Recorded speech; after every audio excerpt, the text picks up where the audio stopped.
Talk about headlines that make you do a double take. This one, authored by Jesse Ferreras and Katie Dangerfield over at Global News, reads more like a Facebook status update.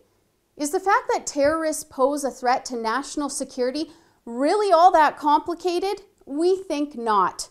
The authors of the article used this study from the Soufan Center to make their conclusions, but a close comparison of both pieces reveals that it's more like Global News put the report through a literary chop shop.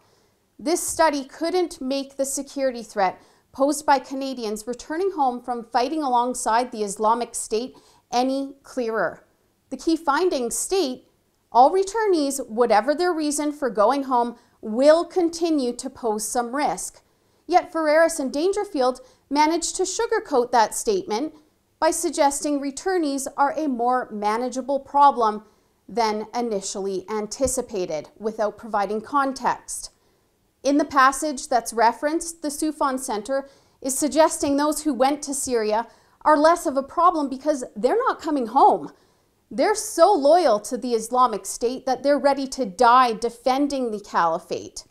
The Global News article also mentions just two groups of returnees that represent a threat, when there are numerous examples presented in the report.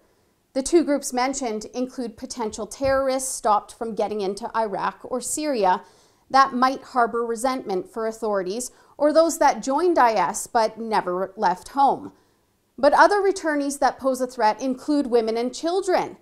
That may be an unsavory fact that the mainstream media would prefer not to report on, but we already know this. In Canada, Rehab Dugmash faces weapons and assault charges for an attempted knife attack in a hardware store in Scarborough. She pledged allegiance to the Islamic State right in court and vows to commit another attack. And admitted terrorist Omar Khadr, who was later rewarded $10.5 million by the Canadian government, was just 15 when he murdered Army medic Christopher Speer and blinded soldier Lane Morris. Other groups of returnees highlighted by the Soufan Center study include those who stayed in Iraq and Syria for various time frames, those who returned, and those who were sent away by the Islamic State. As the authors of the study outline, there's a probability that the influence of the returnees will grow as more head west. That means they could be seeking more extreme action, form cells, and encourage local acts of terror. The Soufan Center also suggests that in September 2014, now deceased ISIS spokesperson Abu Muhammad al-Adnani called on all supporters who couldn't join the caliphate to attack the enemy by any means possible. And IS sympathizers listened. On October 20th, 2014, Martin Couture-Rouleau murdered warrant officer Patrice Vincent and injured another soldier. Just 2 days later, Michael Zahaf Bibeau murdered Corporal Nathan Cirillo at Ottawa's War Memorial. Both murderers were self-radicalized ISIS sympathizers. It should be pointed out that returnees comprise a small percentage of the Canadian population, with just 60 known to CSIS.